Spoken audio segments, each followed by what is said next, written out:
Cancer preventive measures require a significant amount of effort and discipline, such as adopting a healthy diet, maintaining a healthy weight, and engaging in adequate physical activity.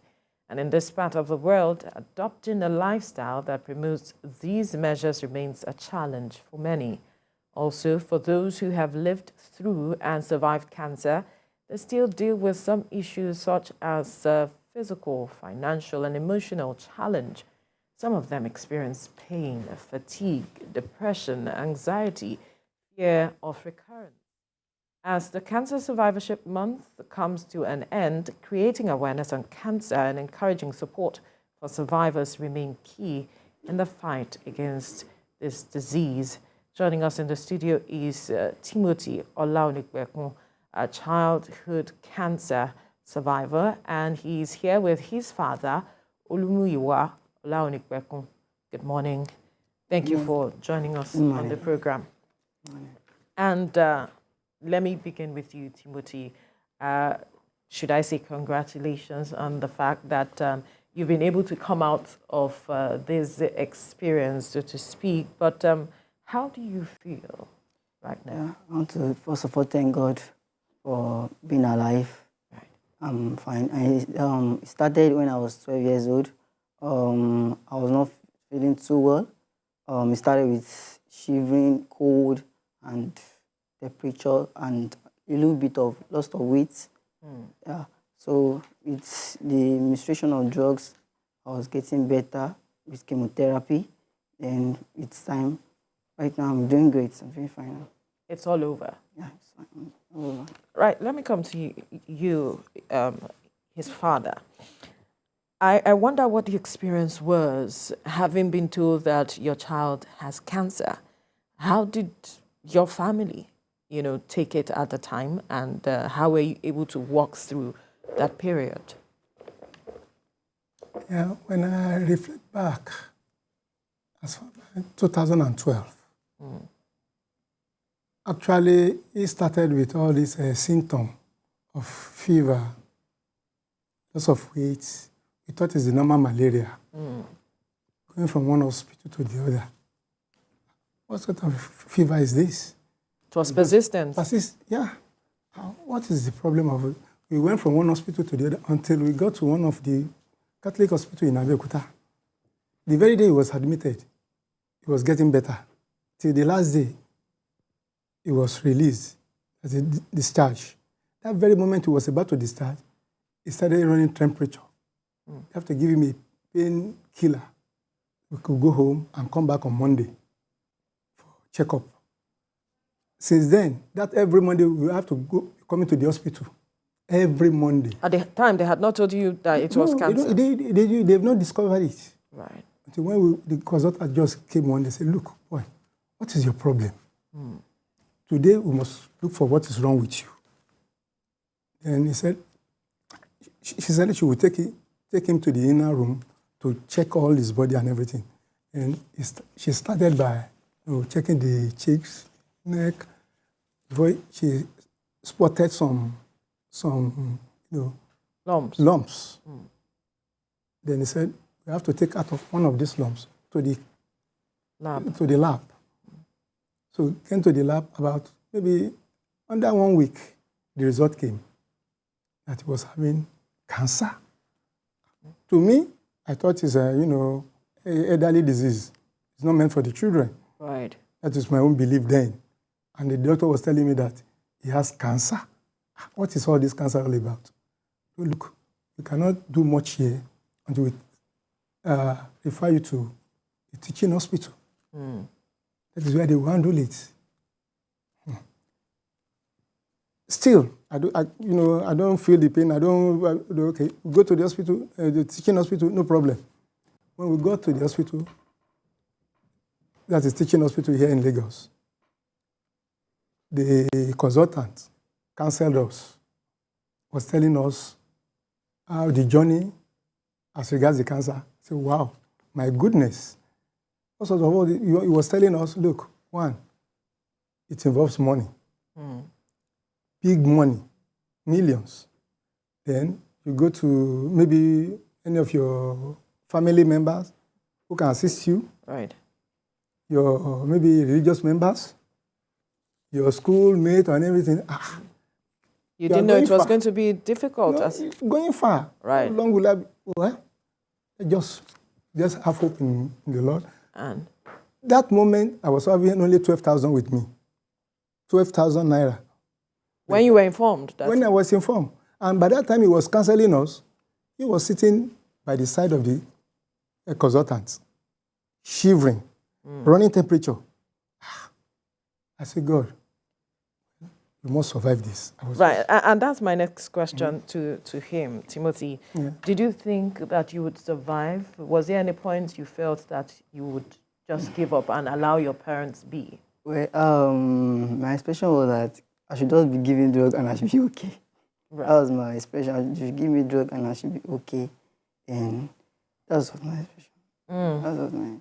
As his dad, was there any point you felt like giving up, seeing that you were going to spend so much on the treatment? I knew it was taking its toll on you and the family, but Family. so was there any time you felt like, let me just leave this whole thing, I can't handle it, it's too much? That was when he was having the secondary cancer. He had 2 sets of cancer. Really? And by the first one, ALL, that is acute lymphoma, lymphoblastic lymphoma. Yes, ALL, cancer of the blood. We were having it smooth, except when it was on the 3rd course. That is a delay intensification or something like that, when you're short of platelets then, took us a whole. That was the only problem we had then. That I nearly look, this one is too much, because we stay in the hospital for almost 2 months. Right. Almost 2 months. And when he survived that, the second one was when he had the secondary cancer. Then we were thinking it was infection. We were giving all the antibiotics of this world. He was just lying on the bed like a lizard. You know, I was thinking, oh, God. You gave up? Is this how this boy will just go? God, what is the problem? But luckily for us, the doctor just came around 5 o'clock in the morning. He said, Daddy, he woke me up. I was putting my head. He said, look, today you must get what is wrong with this boy. I said, yeah, well. Then I reflect back to the other time when the discovery, well. Then he checked all the body, checked everywhere. He said, Daddy, this boy is having the second cancer. But the cancer, we don't know. Until we remove the lumps, take it to the lab, then they will identify the kind of cancer. How easy was it to get treatment for the period? For that period, we thank God. There are many helpers. One, through the family, through friends, through schoolmates. We just bring him, you know.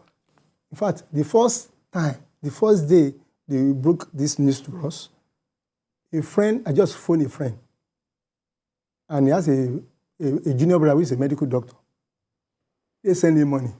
And before we know it, at least we have had, within 2 days, we had about 100,000. That's how we took off. So subsequently, we have, in fact, I'll just give credit to our doctors and nurses. Right. In fact, they too, personally from their own purse. Really? Yes. They will say, look, come, take this.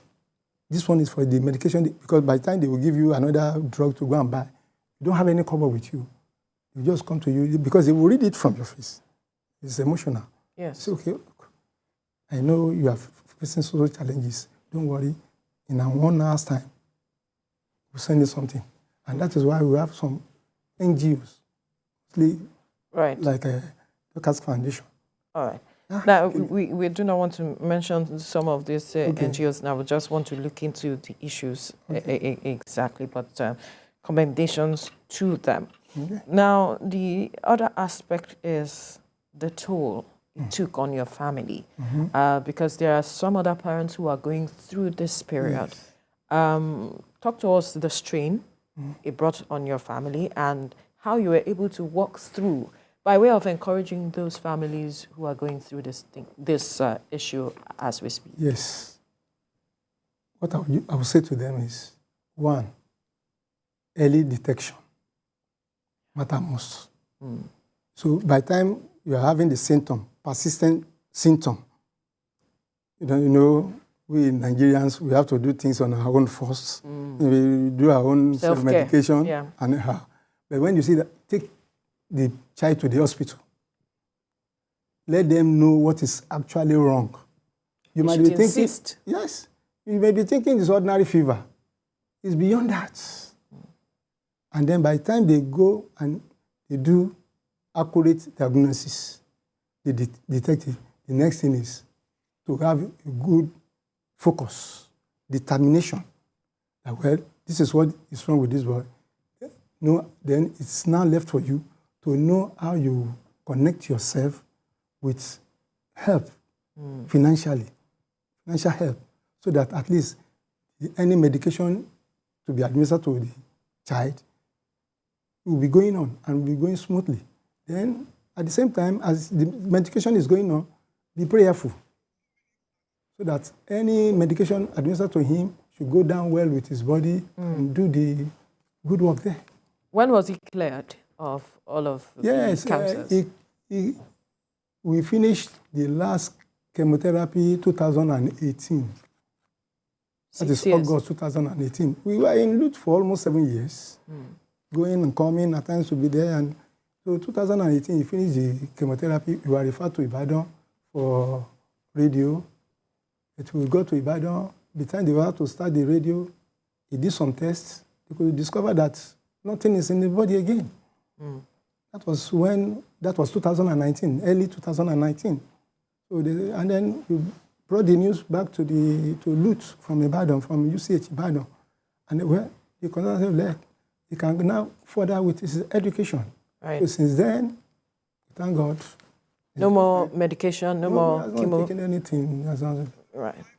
Right. So right now, what are you doing? What are your plans with education? You're free from all that has to do with cancer.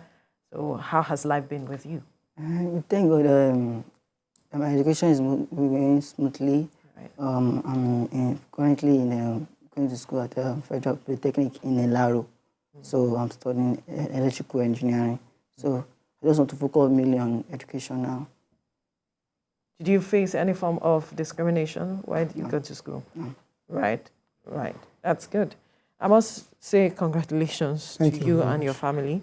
Yeah. And I believe that your story would inspire those who are in this situation, who find themselves in this situation, and that they shouldn't give up. They shouldn't give up. They shouldn't give up. But mostly medication. Medication is very, very important. Don't go and do any self-help or self-medication. Self-medication. You go to one maybe religious something or no, at all. Right. We'll leave the conversation here now. Must thank you, Timothy Olaonikpekun, a childhood cancer survivor, as well as Olumuyiwa Olaonikpekun, his father, who joined us this morning on the program. Thank you. Thank you so much. Thank you very much. Thank you for having us.